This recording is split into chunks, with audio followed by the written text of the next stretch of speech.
Loops हम लोगों ने कर लिए थे, आज कंडीशनल स्टेटमेंट पढ़नी है। तीन चीजें सिखानी है तुम लोगों को कंडीशनल स्टेटमेंट में। सबसे पहले काम कैसे करेगी, कौन कौन सी स्टेटमेंट हमारे पास है इन पाइथन। उसके बाद एप्लीकेशन, जिसके अंदर हम लोग एक दो सवालात भी कर रहे होंगे। नेस्टेड कंडीशन क्या होती है वो भी हम लोग देखेंगे। सही है। सबसे पहले पाइथन के अंदर हमारे पास सिर्फ एक किस्म की कंडीशन होती है। लास्ट ईयर सूडो कोड में हम लोगों ने दो कंडीशनल स्टेटमेंट पढ़ी थी, एक तो इफ देन एल्स पढ़ी थी। उसके अलावा हम लोगों ने एक और भी पढ़ी थी जिसको हम लोग बोलते थे केस ऑफ एंड केस। वो वाली ऐसी कोई स्टेटमेंट नहीं है। सही है। तो in Python we only use if then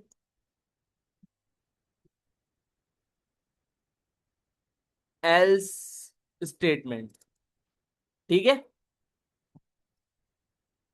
अब इसके बाद यहां पे ये वाली स्टेटमेंट्स पढ़ने से पहले लॉजिकल ऑपरेटर्स देख लो कैसे काम करेंगे, क्योंकि स्टेटमेंट जब भी हम लोग लिख रहे होते हैं ना, तो उसके अंदर ऑपरेटर्स का बहुत इंपॉर्टेंट अमल दखल होता है। तो वो लॉजिकल ऑपरेटर्स आप देख लें कि किस तरीके से काम करेंगे।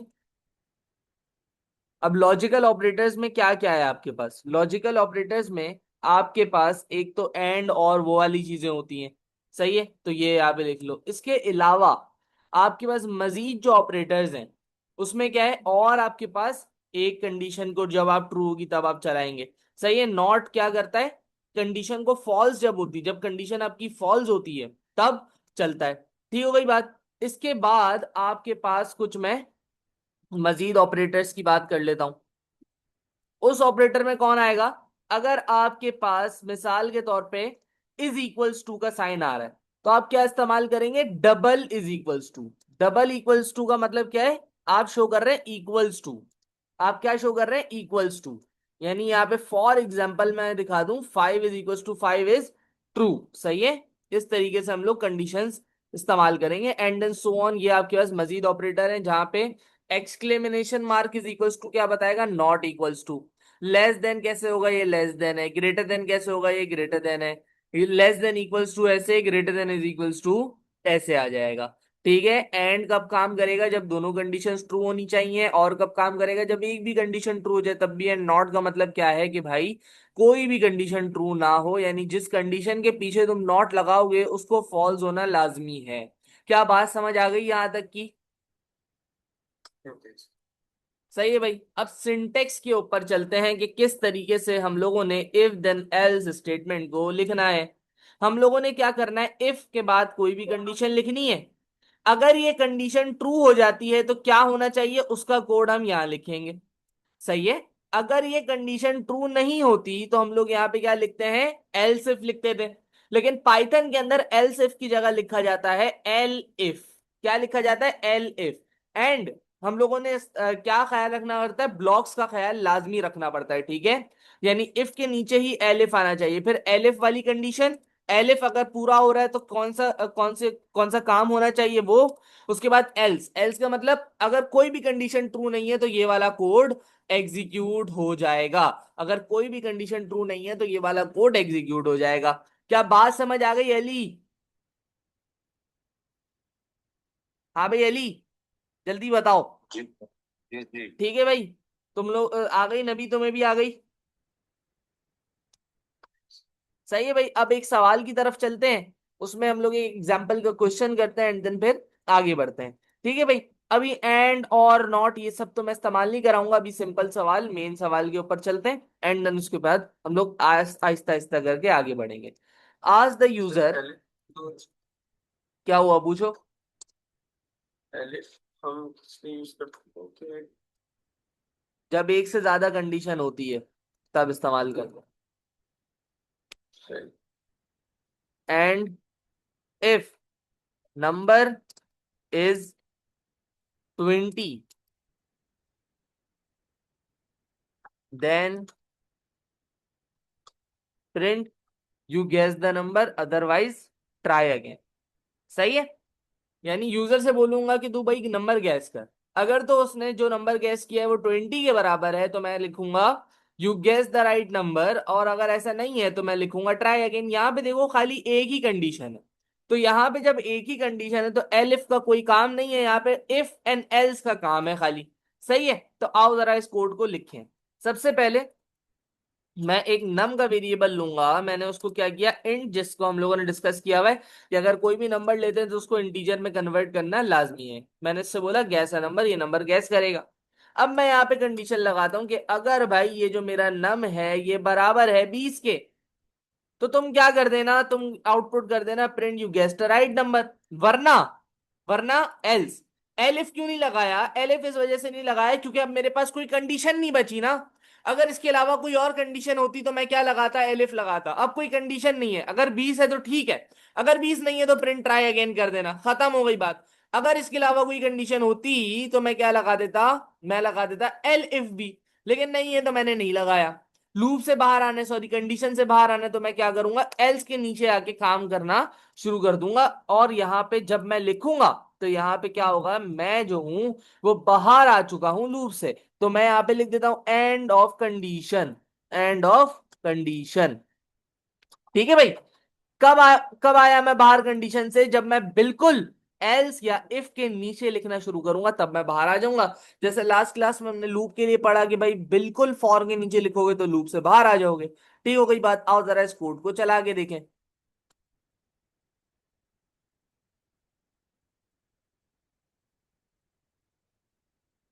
गैस अ नंबर बोलता है मुझसे, मैंने यहाँ पे लिखा 20। तो देखो बोलता है guest, you guessed right number, you guessed the number, जो भी लिखा हुआ है, एंड फिर लिखता है एंड ऑफ कंडीशन, क्योंकि मैंने बाहर प्रिंट कराया था आप लोगों को समझाने के लिए। 20 के अलावा कुछ और हम लोग ट्राई करके देखते हैं। यहाँ पे मिसाल के तौर पे हम लिखते हैं 15, तो बोलता है try again end of condition. ठीक हो गई बात, मसला तो नहीं है, आगे बढ़े। बस मुझे ये समझ नहीं आया, हमने प्रिंट एंड ऑफ कंडीशन क्यों लिखा? बेटा सिर्फ तुम्हें बताने के लिए कि अगर मैं इसके बाद यहां से लिखना शुरू करूंगा तो मैं कंडीशन से बाहर हूं। अगर मैं यही काम यहां लिख दूं तो मैं कंडीशन के अंदर हूं। अब ये हर बार प्रिंट नहीं होगा। अब ये सिर्फ तब प्रिंट होगा जब मैं 20 गैस नहीं करूंगा तब। अगर मैंने इसको बाहर लिख दिया, अगर मैं इसको यहां पे लिखता हूं तो ये हर बार प्रिंट होगा। अगर मैंने इसको यहां पे लिखा मैं कंडीशन के अंदर हूं, ये सिर्फ तब प्रिंट होगा जब 20 नंबर नहीं होगा तब। बात क्लियर हो रही है? तो मैंने ये इस वजह से यहां पे लिखा है ताकि तुम्हें पता चले कि मैं लूप से बाहर मैं कंडीशन से बाहर आ चुका हूं। समझ आ गई बात? अगली चीज के ऊपर चलो भाई, नेक्स्ट फाइल बनाओ अपने पास के हम लोग अब मल्टीपल कंडीशंस की तरफ जा रहे हैं कि एक सवाल के अंदर एक से जायद कंडीशंस कैसे लगाई जा सकती हैं। जल्दी से ये वाला सवाल बनाओ अपने पास जल्दी से, फाइल बनाओ। एंड इसमें आपके पास सारे के सारे लॉजिकल ऑपरेटर्स काम आएंगे। तो मैं इन ऑपरेटर्स वाली कंडीशन को कॉपी करके कहाँ लेके जा रहा हूँ, ये वाली फाइल के अंदर।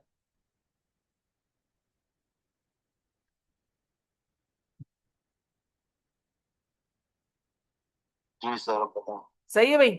अब डायरेक्ट इस पे सवाल पे आते हैं, हमें सिंटेक्स आ चुका है, काम करने का सिंटेक्स हमें मालूम है। ठीक है भाई।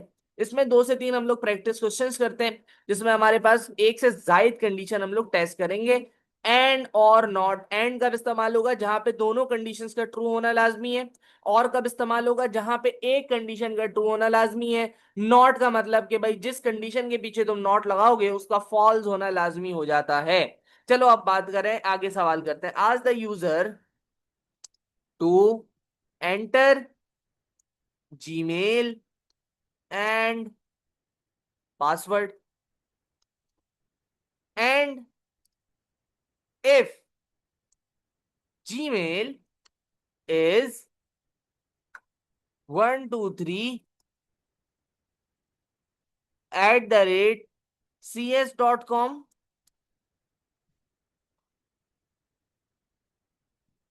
एंड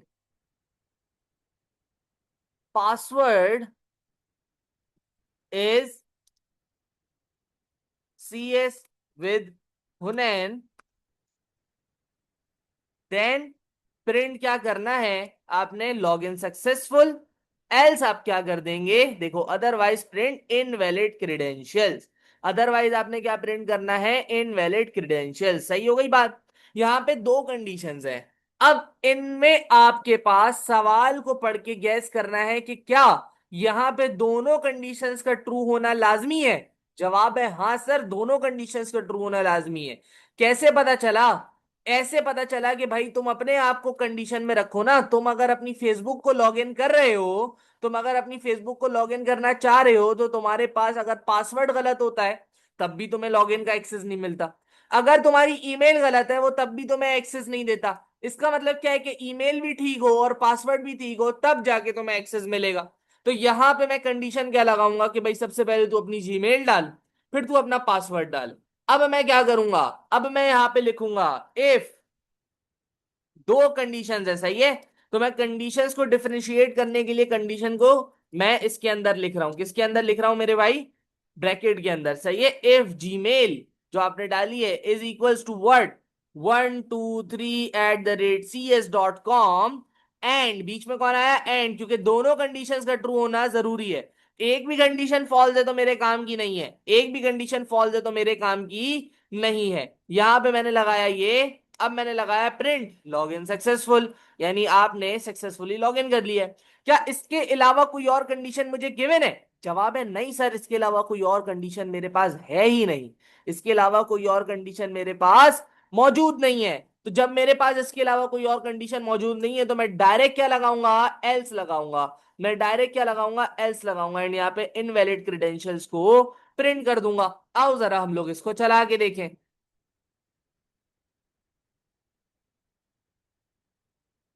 सही है भाई। अब यहाँ पे आपकी जीमेल आ रही है, hel123@gmail.com। पहले हम लोग सही वाले क्रेडेंशियल्स डाल के देखते हैं। पासवर्ड मांगेगा, CS विद हुनैन। यहाँ पे बोलेगा इनवैलिड क्रेडेंशियल्स, क्यों बोले इसने इनवैलिड क्रेडेंशियल्स, हमने gmail.com लिख दिया, यहाँ पे cs.com लिखा हुआ है, ठीक है। समझ आ गई बात? यानी अब देख लो यहाँ पे थोड़ी सी भी आपने गलती की तो इसने क्या बोला, इनवैलिड क्रेडेंशियल्स हैं, आपको एक्सेस नहीं मिलेगा। सही है। अब यहाँ पे हम लोग क्या करते हैं, 123@cs.com करते हैं, और यहाँ पे CS विद हुनैन करते हैं। तो अब यहाँ पे आपको बोलेगा लॉग इन सक्सेसफुल। क्या बात क्लियर हो गई? जी हाँ। ठीक है भाई, आओ जरा नीचे आ जाओ। अब नीचे तुम लोगों के लिए मैं एक सवाल लिखता हूं, उसमें मुझे बता देना कि भाई और से सवाल होगा या एंड से सवाल होगा, एंड देन उसके बाद उस सवाल को क्या करना है, आप लोगों ने सॉल्व भी करना है। तो यहां पे मैं बोलता हूं, ask the user to enter his best memory and pin code, and if best memory is my first day at school, सही है, इतनी लंबी नहीं करते, my first day at school, और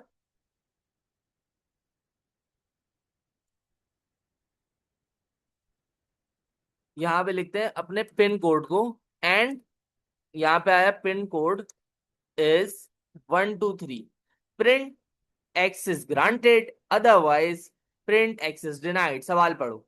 आज the user to enter best memory and pin code, यानी दोनों इससे इनपुट लेने। If the memory is my first day at school, और बीच में क्या लगा है, और, यानी ये क्या बोल रहा है मुझे, कोई एक भी कंडीशन अगर ट्रू होती है तो अंदर घुस जाओ, ऐसा ही है अली? ओके। लिख के दिखाओ बेटा ये मुझे, दोनों के दोनों, जल्दी से। ये वाला। बिल्कुल।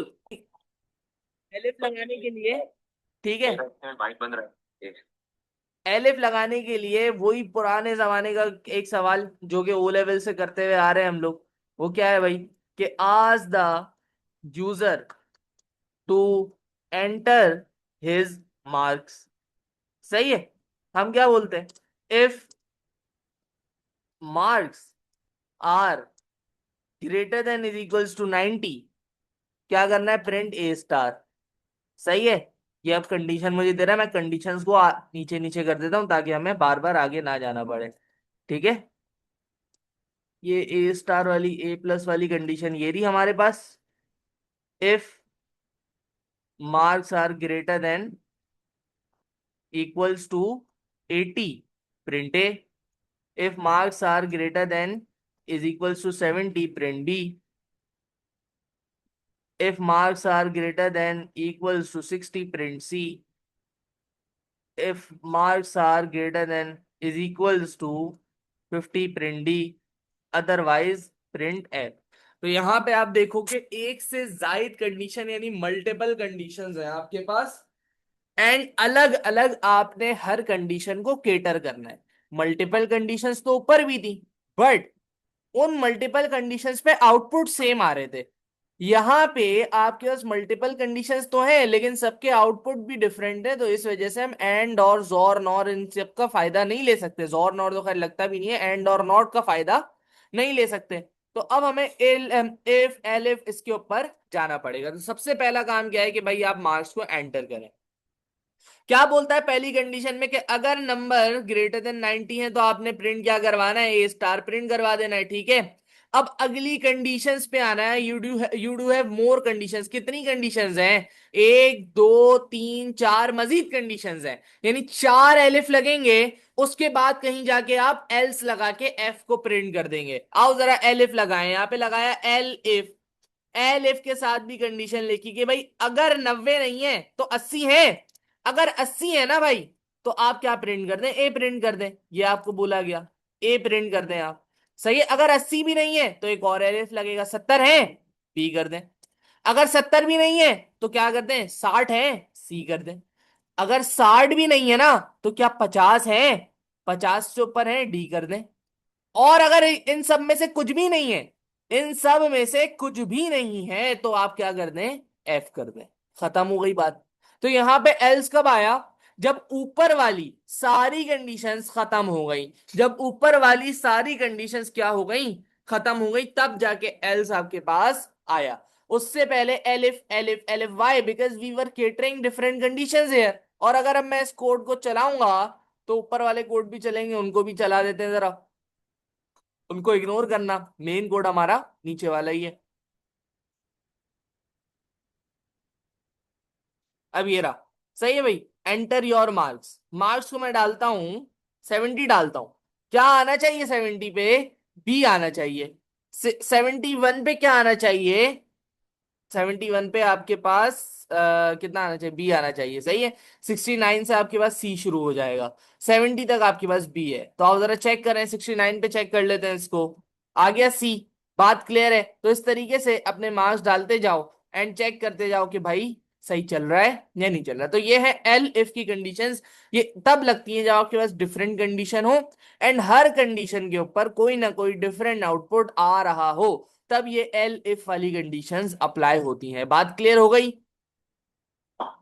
जी। तो ये भाई नेस्टेड कंडीशंस क्या होती हैं, सबसे पहले ये देखेंगे। नेस्टेड का मतलब, नेस्टेड दो जगह इस्तेमाल हो सकता है। नेस्टेड लूप भी होता है, नेस्टेड कंडीशंस भी होती हैं।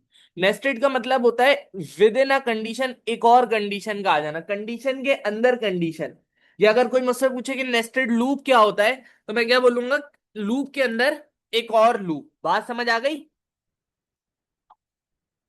जी। Condition within a condition. तो ये भी एक तरीका है मल्टीपल कंडीशंस को केटर करने का। ये भी एक तरीका है मल्टीपल कंडीशंस को क्या करने का? केटर करने का। अब यहां पे एक जरा सवाल बनाते हैं। Ask user to enter three numbers, सही है,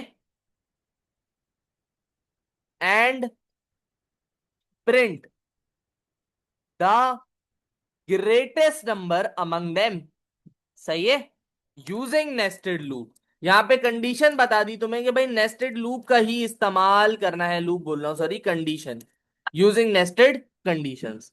तो आपने यहाँ पे किसका इस्तेमाल करना है? नेस्टेड कंडीशंस का इस्तेमाल करना है। एग्जामिनर ने मुझे क्या कर दिया? रिस्ट्रिक्ट कर दिया। सबसे पहले तो मैं इनपुट्स लूंगा। नंबर 1 आ गया, नंबर 2 आ गया, नंबर 3 आ जाएगा। सही है भाई। यहाँ पे आ गया आपके पास नंबर 3। ठीक है, तीन आपके पास इनपुट्स आ गए, एज एन इंटीजर आ गए। अब आप क्या करेंगे, जरा यहां पे आ जाए। अगर मेरे नंबर 1 को बड़ा होना है, अगर मेरे नंबर 1 को बड़ा होना है तो क्या होना चाहिए? नंबर 1 को नंबर 2 से भी, नंबर 1 को नंबर 2 से भी बड़ा होना चाहिए, एंड नंबर 1 को नंबर 3 से भी बड़ा होना चाहिए। तो हाउ विल द कंडीशंस गो? यहां पे देखो, if num1 is greater than num2, ये मेरी पहली कंडीशन ट्रू हो गई। ये कंडीशन अगर ट्रू है तो मैं जाऊंगा अगली कंडीशन में। मैंने क्या बोला? अगर नम वन सबसे बड़ा है तो नम वन को नम टू से भी बड़ा होना चाहिए और नम थ्री से भी बड़ा होना चाहिए। तो ये है नेस्टेड कंडीशन, यानी condition within a condition. इसका मतलब अगर ये कंडीशन ट्रू होगी तो तुम अंदर जाके एक और कंडीशन लगाना, और अगर ये कंडीशन भी ट्रू हो जाएगी तो तुम उसके बाद जाके प्रिंट करना कि नम वन ग्रेटेस्ट नंबर है। कि क्या है? नम वन ग्रेटेस्ट नंबर है। ये नम वन की कंडीशन हो गई। ये चीज हम लोग हटाते हैं एल्स वेल्स को यहां ठीक पे। है। अब नम टू की कंडीशन पे जाते हैं। मुझे बताओ नम टू की कंडीशन क्या होगी? नम टू की कंडीशन ये होगी कि नम टू अगर सबसे बड़ा है तो उसको नम वन से भी बड़ा होना चाहिए और नम थ्री से भी बड़ा होना चाहिए। ऐसा ही है ना? तो आओ चेक कर लें। अगर नम टू नम वन से बड़ा है तो कंडीशन के अंदर जाना और चेक करना कि क्या नम टू नम थ्री से भी बड़ा है। अगर उससे भी बड़ा है तो नम टू जाहिर सी बात है ग्रेटेस्ट नंबर है। नम टू जाहिर सी बात है ग्रेटेस्ट नंबर है। एंड अगर ऐसी कोई कहानी नहीं है, यानी दोनों ऊपर वाली कंडीशन फेल है, तो जाहिर सी बात है एल्स में आके प्रिंट क्या करूंगा? नम थ्री ग्रेटेस्ट है। क्या बात क्लियर हो गई? तो इसको बोलते हैं नेस्टेड कंडीशन के भाई कंडीशन के अंदर कंडीशन लग रही है। मैंने नम वन को अगर ग्रेटेस्ट डिक्लेयर करना है तो जरूरी है कि नम वन नम टू से भी बड़ा हो और नम थ्री से भी बड़ा हो। तो पहली कंडीशन बोलती है कि नम वन नम टू से बड़ा है। अगर बड़ा है तो मैं चेक करूंगा क्या नम वन नम थ्री से बड़ा है या नहीं है। अगर बड़ा है तो मैं यहाँ पे क्या कर दूंगा? Print greatest number is num one. वरना क्या होगा? ये वाली कंडीशन में आऊंगा। ये वाली कंडीशन में आके मैंने यहाँ पे चेक किया कि num one num two num one से बड़ा है। अगर नहीं है, अगर है सॉरी, तो मैं क्या चेक करूंगा? नम टू नम थ्री से भी बड़ा है, यानी दोनों से बड़ा हो गया तो जाहिर सी बात है ये ग्रेटेस्ट है। वरना वरना क्या आ जाएगा? एल्स नम थ्री बड़ा आ जाएगा। बात क्लियर हो गई कि दोनों को बात समझ आ गई है? चल आगे देखो। तो यहां पे मैंने तीन, दो, पांच। तो देखो the greatest number is five. क्या ऐसा ही है? बिल्कुल ऐसा ही है। बात क्लियर हो गई? ठीक है अली? जी सर ठीक है। चलो जी। अब इसी का ही एक प्रैक्टिस क्वेश्चन में दे रहा हूं, उसको करो जरा। उसमें नेस्टेड कंडीशन लगेगी, ठीक है? एंड से भी हो सकता है वो सवाल, लेकिन लगानी हम लोगों ने क्या है? नेस्टेड कंडीशन ही लगानी है, ठीक है भाई? User to input his nationality and as.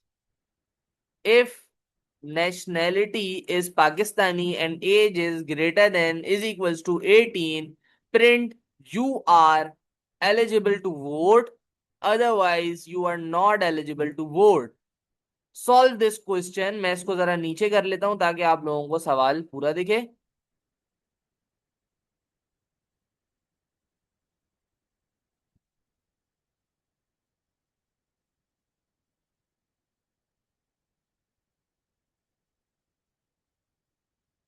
सही है? ये सवाल आ गया। मैं यहाँ पे लिख देता हूं यूजिंग नेस्टेड कंडीशंस। सही है भाई? एग्जामिनर ने क्या किया? आपको मजबूर कर दिया कि सवाल उसी से करना है, एंड वेंड से सवाल अब आप नहीं कर सकते। अगर करोगे तो 3 नंबर का सवाल है तो 1 नंबर देगा एग्जामिनर। बात क्लियर है? अब जरा करो सवाल। अली, सवाल करो बेटा। जी सर कर रहा हूँ।